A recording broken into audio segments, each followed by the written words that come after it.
Баршаңызға сәлем достар, менің каналыма қош келдіңіздер. Менің каналымды қолдап, маған тіркелуді ұмытпаңыздар. Бүгін біз сіздермен сабақта қолданатын тиімді әдіс-тәсілдердің бірі Тарсия әдісімен таныс боламыз. Тарсия бағдарламасы пәндерді оқыту үшін әртүрлі басқартырғыштарды құрастыруға арналған бағдарлама. Тарсия пәнді оқытуда топтық, жұптық жұмыстарды қолданылады.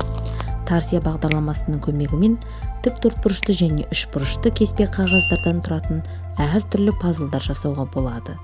Оның қарапайым түрі 6-15 тапсырмадан, ал күрделі тапсырмалары 22-30 тапсырмадан тұруы мүмкін. Кез келген сабақта Тарсия бағдарламасы арқылы құрастырылған ойын түрлері оқушылардың математикалық ұғымдарын кеңейтіп, ойлау қабілеттерін арттырып, есептеу дағдыларын шыңдай түседі. Және де балалар тез сергіп, тапсырманы жылдам дұрыс орындауға тырысады. Тәжірибе көрсеткендей, әдеттегі бір сарынды сынып сабағындағы оқушылар ойын кезінде өте белсенді болады.